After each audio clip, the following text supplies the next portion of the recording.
अस्सलाम वालेकुम स्टूडेंट्स, उम्मीद करते हैं कि आप सब खैरियत से होंगे। आज है डे 2 जिसमें हम प्रिपरेशन कर रहे हैं through lectures PMA long course 158 की। अपने लेक्चर का आगाज़ करते हैं अल्लाह ताला के बाबरकत नाम से। क्वेश्चन नंबर 7 है, who was US president during world war 1। तो इसका आंसर है वुडरो विल्सन।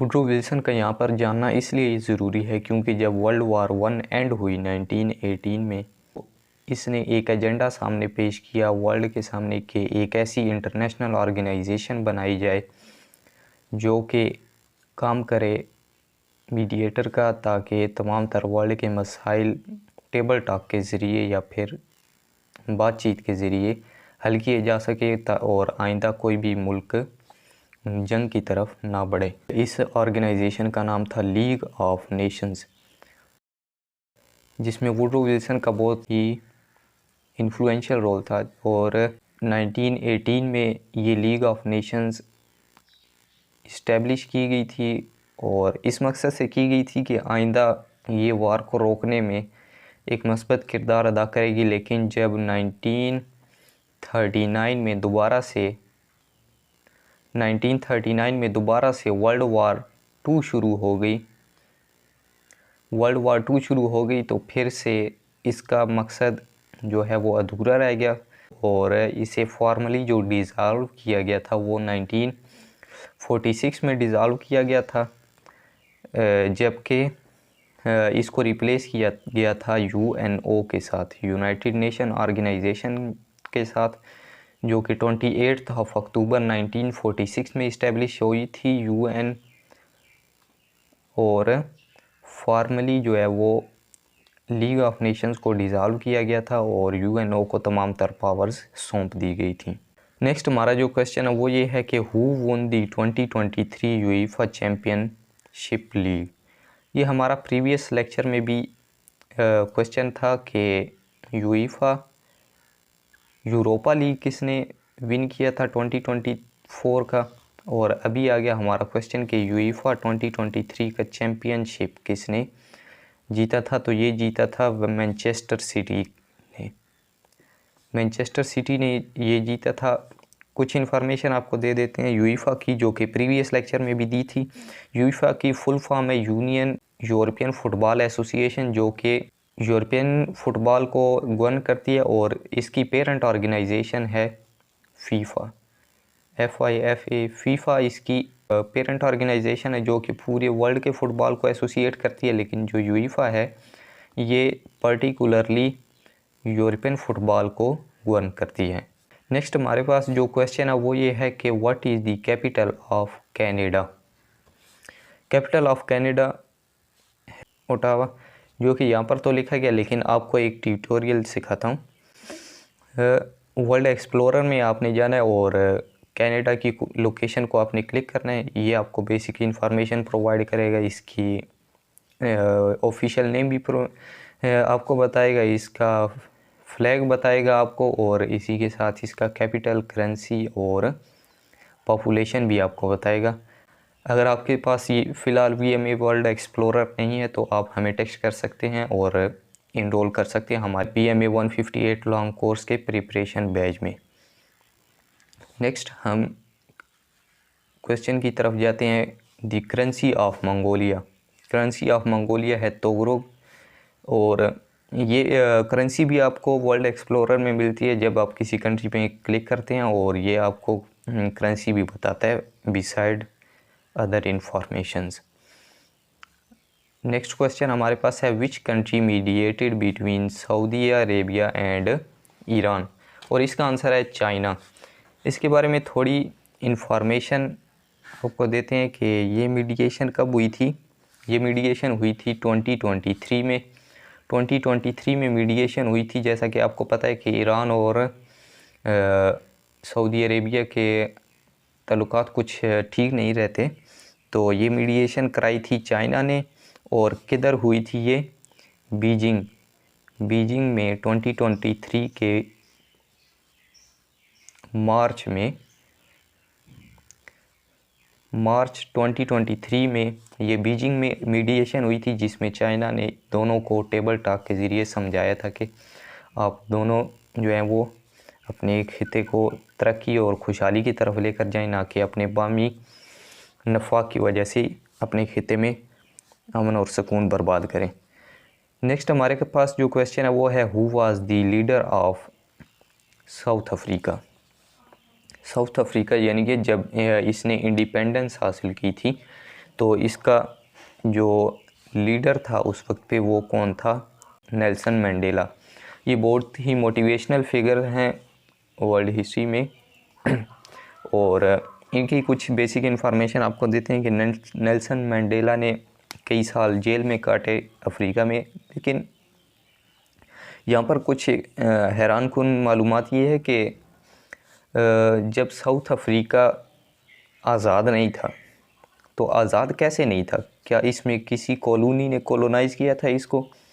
नहीं, ऐसा नहीं है। ना तो इसे ब्रिटिश ने कॉलोनाइज़ किया था, ना तो इसे यूएस ने किया था। लेकिन तब नहीं किया था जबकि नेल्सन मंडेला था, सही है। लेकिन इससे पहले जो था काफ़ी पुराना, तो सबसे पहले इधर डच पीपल आए थे और उन्होंने इसको कॉलोनाइज़ किया था। फिर उसके बाद जो है उसके बाद ब्रिटिश भी आए थे। ब्रिटिश ने इस साउथ अफ्रीका को कॉलोनाइज़ किया। फिर उसके बाद फ्रेंच आए थे, उन्होंने इसको कॉलोनाइज़ किया, सही है। कॉलोनाइज़ का अगर आपको मीनिंग नहीं पता तो वो सिंपली ये कि जब एक कंट्री दूसरे कंट्री पर हुक्मरानी करता है सिर्फ़ और सिर्फ इस मकसद के लिए कि वहाँ के रिसोर्सेज से अपनी हुकूमत को बेहतर बना सके, अपनी इकोनॉमी को बूस्ट कर सके। तो नेल्सन मंडेला जब ये लीडर थे तो वहाँ पर कौन हुकूमत में था? दरअसल जो कि डच वाइट पीपल रह गए थे या फिर फ्रेंच वाइट पीपल जो रह गए थे, वो इसकी गवर्नमेंट को कंट्रोल कर रहे थे और गवर्नमेंट को भी कंट्रोल कर रहे थे और इसी के साथ साथ ब्लैक पीपल को बिल्कुल ही जो है वो पसे पुश डाला हुआ था, उन पे मजालिम करते थे, उनको बिल्कुल ग़ुलाम बना कर रखते थे। हालांकि जो वाइट पीपल थे वो माइनॉरिटी में थे, माइनॉरिटी जो थी वो रूल कर रही थी और जो मेजॉरिटी ब्लैक पीपल थे वो जो है वो मजालिम बर्दाश्त कर रहे थे। नेक्स्ट हमारे क्वेश्चन की तरफ बढ़ते हैं। क्वेश्चन है कि which country borders Gaza beside Israel. तो ये है इजिप्ट। अगर आप मैप के ऊपर देखते हैं तो जो गज़ा स्ट्रिप है, इस तरह एक गज़ा स्ट्रिप है और इस तरफ जो है वो इसराइल आता है और फिर इस तरफ जो है वो इजिप्ट आता है इजिप्ट आता है इस तरफ और ये दरमियान में गज़ा स्ट्रिप है। और आपसे एक दूसरा क्वेश्चन भी पूछा जा सकता है और वो ये कि जो गज़ा स्ट्रिप के साथ जो सी अटैच होता है, यहाँ पर जो सी है इनका, ये कौन सा सी है? तो आपको पता होना चाहिए कि यहाँ पर इनका मेडिटेरेनियन सी है। नेक्स्ट हमारे जो क्वेश्चन है वो ये है कि what was the capital of Abbasid खलीफत। जो अब्बासी खिलाफत थी इसका कैपिटल क्या था? बगदाद। बगदाद जो था वो अब्बासी खिलाफत का जो है वो आखिरी दारुल हुकूमत या दारुल खिलाफा रहा है। और बगदाद के बारे में आपने काफ़ी सुना भी होगा मुस्लिम हिस्ट्री की गोल्डन एरा की बुक्स में कि बगदाद जो है वो इस कदर डेवलप्ड था कि इसमें जो हाउस ऑफ विज़डम था, हाउस ऑफ विज़डम एक लाइब्रेरी थी जिसमें वर्ल्ड की तमाम तर या फिर अक्सर बुक जो हैं वो ट्रांसलेट करके इधर रखी गई थी और दुनिया के हर एक कोने से इस हाउस ऑफ विज़डम में उलमा थे जो कि कुछ फ़िलासफ़र थे, कुछ मुहद्दिस थे, कुछ तफसीर करने वाले थे। इस तरह मतलब ये कि हर एक किस्म का इल्म इस बैतुल हिकमत या हाउस ऑफ विज़डम में था। और आपने एक और मशहूर रवायत भी सुनी होगी कि जब मंगोलों ने इसके ऊपर हमला किया तो इसके हाउस ऑफ विज़डम की जो बुक्स थी वो तमाम की तमाम दरिया में बहा दी गई। तो आपसे क्वेश्चन ये भी किया जा सकता है कि किस दरिया में बहा दी गई? तो उस दरिया का नाम है तिग्रिस रिवर। तिग्रिस रिवर के अंदर ये बुक्स बहा दी गई थी और कहते हैं कि कई हफ्तों तक जो है इसका पानी जो नीला या फिर स्याही के रंग का हो गया था। आगे क्या है कि what is the coldest place on earth. Coldest place of on earth जो है वो है अंटार्कटिका। अंटार्कटिका जो है ये वर्ल्ड की कोल्डेस्ट प्लेस है और यहाँ पर जो है -92 तक जो है वो टेम्परेचर रिकॉर्ड किया गया है। फॉर्मली इतना रिकॉर्ड किया गया है, वरना तो शायद इससे भी डाउन जाता है। यहाँ पर इसका जो है अल्टरनेट क्वेश्चन आपसे किया जा सकता है कि हॉटेस्ट प्लेस ऑन अर्थ कौन सी है। हॉटेस्ट प्लेस ऑन अर्थ कौन सी है, तो जो वर्ल्ड ने अभी तक जो रिकॉर्ड किया है वो किया है कि वर्ल्ड की हॉटेस्ट प्लेस है डेथ वैली। डेथ वैली का टेम्परेचर रिकॉर्ड किया गया है, लेकिन माहिरीन ये भी कहते हैं कि इसका जो है वो रिकॉर्डेड वे में है, लेकिन जो ईरान में लूत डेज़र्ट है LUT लूत डेज़र्ट, ये डेथ वैली से भी कई गुना गर्म है। यहाँ पर टेम्परेचर डेथ वैली के भी मुकाबले में बहुत ज़्यादा हाई हो जाता है।